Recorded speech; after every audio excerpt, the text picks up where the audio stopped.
I heard my fiancé tell friends, it's just business. His money, my looks. I texted, your mic's on. Then I canceled the wedding venue and engagement ring payment. She frantically called claiming it was a joke as her credit card declined.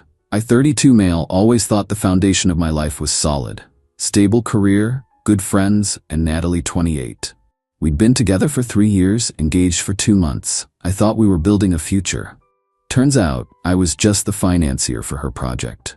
I came home early on Tuesday. I was going to surprise her with takeout from that place she loves. As I walked in, I heard her laughing from the living room. She was on a video call. The big screen showing her 3 best friends, with Brittany, 28, the maid of honor, front and center. Natalie was holding up her hand, showing off the engagement ring. The one I'd spent weeks designing with a jeweler. They were all gushing. Then Brittany, in that syrupy voice of hers, said, "You really hit the jackpot, Nat. Seriously." And then Natalie, with a laugh I'll never forget. Not a laugh of joy, but of triumph, said the words that vaporized our future. "Please, it's just business. His money, my looks, a fair trade, don't you think?" The other girls giggled. My stomach went hollow. It wasn't the anger that hit me first, it was the cold, a deep, Arctic cold. I didn't storm in, I didn't yell. I walked silently to my home office, shut the door, and pulled out my phone. My hands were perfectly steady. I have our smart home devices linked. I pulled up the living room camera feed on my monitor. I could see her, preening for the camera, basking in their admiration. I sent her a single text. "Me, your mic's on." I watched the screen. I saw her phone light up. I saw her glance down. I saw the blood drain from her face, the confident smirk replaced by a slack-jawed horror. She stammered something to her friends about her mom calling and ended the call abruptly. But I was already working. I didn't have time for a confrontation. Not yet. First, the wedding venue. A beautiful old manor house we'd booked for next September. I called their events coordinator. I knew the contract inside and out. We were past the 90-day full refund window, but still within the period where we'd only lose the deposit. I told her we needed to cancel. She was sympathetic, probably assuming cold feet. 5 minutes later, the cancellation confirmation email arrived. A $5,000 loss. I considered it the best money I'd ever spent. Next, the ring. The custom piece cost $23,050. To manage cash flow, I'd put it on a 6-month payment plan. The first installment of $3,800 had been paid. The next 5 payments were scheduled to hit my account monthly. I logged into the jeweler's secure portal, found the agreement, clicked cancel future payments. An alert popped up, warning me the full remaining balance of $19,250 would become due immediately. I confirmed. The account was solely in my name. The ring was, until paid in full, their property. I heard her footsteps approaching the office door, hesitant and quick. She knocked. "Dylan? Baby? You won't believe the stupidest thing Brittany just said." I didn't answer. I just swiveled my chair around to face her as she opened the door. I held up my phone and showed her the subject line of the email from the venue. Confirmation of wedding cancellation. Her face, already pale, went ashen. She opened her mouth to speak, but was interrupted by a notification on her own phone. A loud, jarring ping. She looked down. It was a fraud alert from her credit card company. "My card was just declined," she whispered, confused. She'd been trying to buy a new laptop. "That's impossible. You transferred the money this morning." "I did," I said, my voice even. "And then I transferred it back. Call it a business decision." Update. 2 weeks later. It's been an interesting couple of weeks. The initial shock has worn off, and now the active manipulation has begun. Natalie's narrative has shifted. The "it was a joke" defense lasted about 5 hours, only to be replaced by a campaign to paint me as a volatile, controlling monster who flew off the handle at a little locker room talk between girlfriends. She's been texting, calling, leaving voicemails that swing wildly between tearful apologies and furious demands. The climax was last Friday. She showed up at my apartment, the one we were supposed to move into together after the wedding, but which, thankfully, is only in my name. I let her in. I wanted to see this play out. She'd been crying, but it looked performed. Her eyes were red, but her words were calculated. "You're really gonna throw 3 years away over one stupid sentence?" she began, pacing my living room. I was just trying to sound cool for Brittany. You know how she is. It was a performance. Was it a performance when you met my parents? I asked, keeping my voice low. When you told them you saw a future with their son? Or was that just part of the negotiation? See, this is what you do, she snapped, pointing a finger at me. You twist everything to make me the villain. I have spent months of my life planning this wedding. Do you have any idea how much work that is?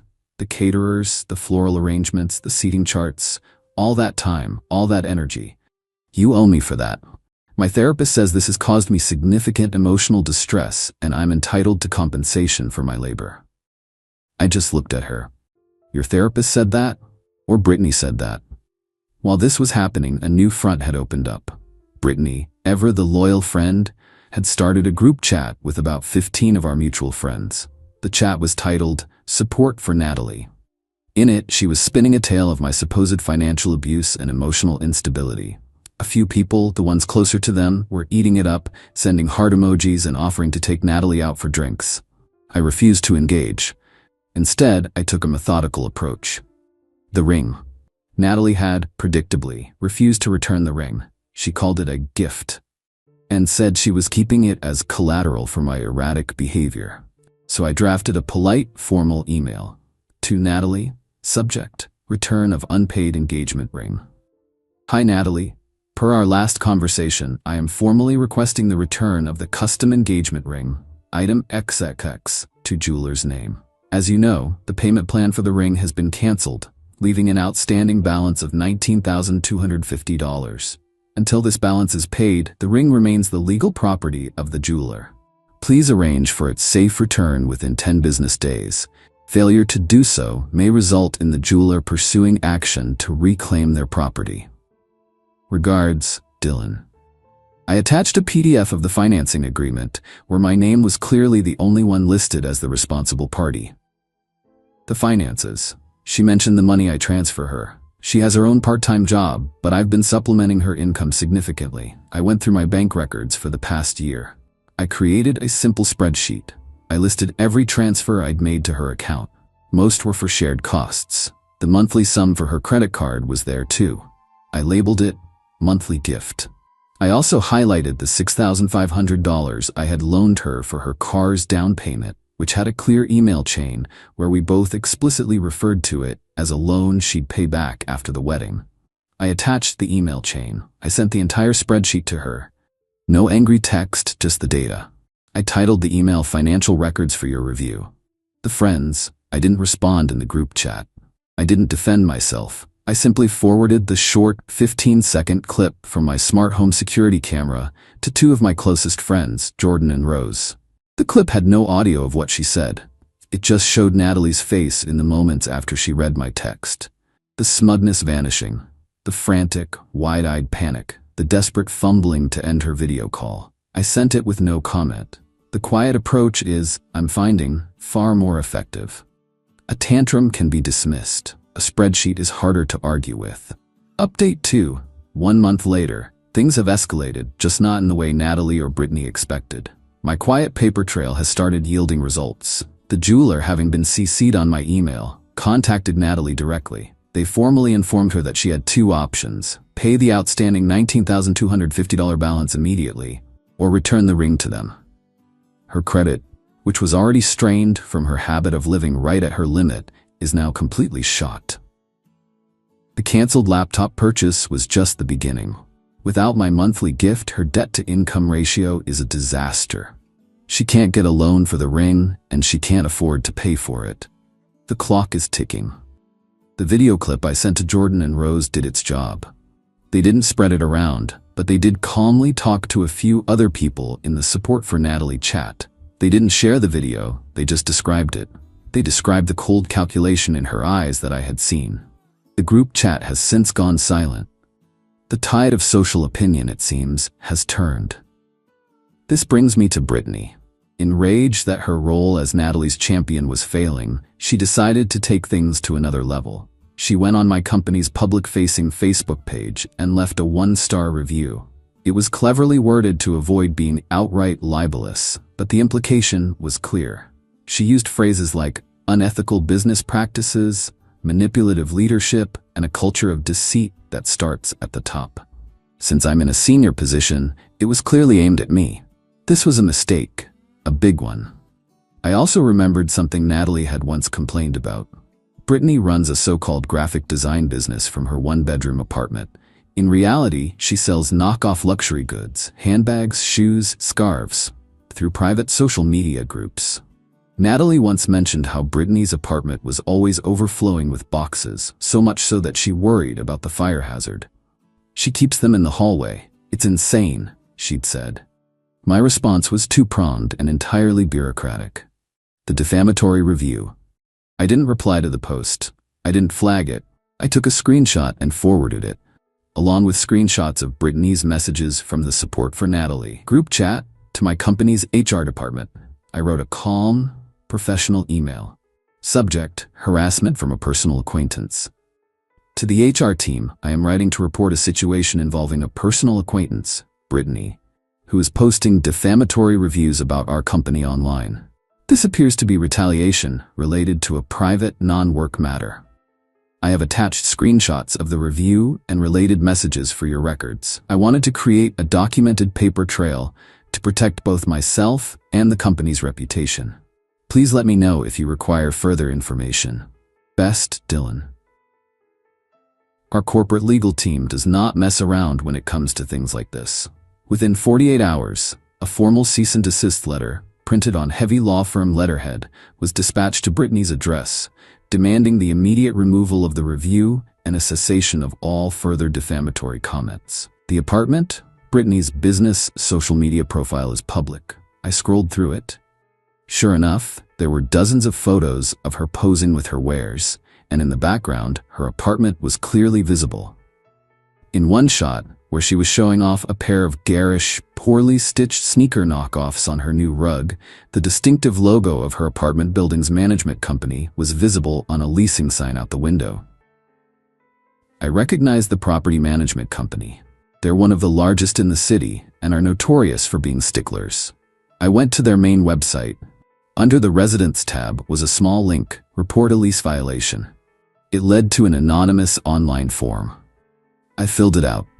I stated I was a concerned citizen who had noticed a large volume of boxes and foot traffic that suggested an undeclared commercial enterprise. I attached the public screenshots from Brittany's own social media as evidence. I specifically mentioned my concern about unlabeled inventory boxes potentially blocking egress in hallways and cited a potential fire code violation. I was just a concerned citizen, after all. The system is a fascinating thing. You don't have to break it, you just have to use it as intended.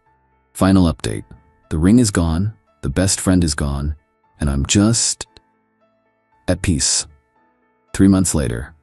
It's over. Not with a bang, but with the quiet hum of consequences running their course. Natalie, the jeweler's legal threats became too much for her. About a month ago, she tried to stage one last dramatic confrontation. She texted me saying she was coming over to give back the ring and the part of her soul I had stolen. I imagine she pictured a tearful, screaming fight on my doorstep. I didn't give her the satisfaction. I didn't answer the door. Instead, I called the building's concierge, informed him a package was being dropped off for me, and asked him to hold it. He texted me when a small, unmarked box was left in his care. I had a courier pick it up and deliver it directly to the jeweler the next morning. I never even touched it. Natalie sent a flurry of enraged texts calling me a coward and saying I'd ruined her life over a few stupid words. I've since learned from a mutual acquaintance that she has moved back in with her parents, 2 hours away. The matter of the $6,500 loan for her car's down payment is now being handled by a small claims service. It's a simple contractual matter, just tying up a final loose end. Brittany. The property management company for her building acted swiftly on the tip. They conducted a routine fire safety inspection and, to no one's surprise, found her in flagrant violation of her lease agreement. It wasn't just the undeclared business. It was the stacks of flammable cardboard boxes, the blocked hallway Brittany had created inside her own unit, and a host of other issues. They served her with a 30-day notice to cure or quit. Predictably, she couldn't dismantle her entire illegal operation in a month, so she was forced to quit. She had to scramble to find a new place and move all her knockoff merchandise. The cease and desist letter from my company's lawyers seems to have terrified her into silence. Her online presence has vanished. The fallout, the story in its quiet and factual form, has made its way through our old social circle. Most people saw the situation for what it was, a calculated betrayal that backfired. A few who initially sided with Natalie have quietly disappeared from my life. It doesn't feel like a loss. It feels like a filtration. I won't lie and say this was an easy process. There were nights I'd just lie awake and stare at the ceiling, mourning a future that had only ever existed in my mind. The betrayal stung, not because of the money, but because of its casualness. The ease with which she reduced our life together to a simple transaction. It made me question my own judgment, my ability to see people for who they are.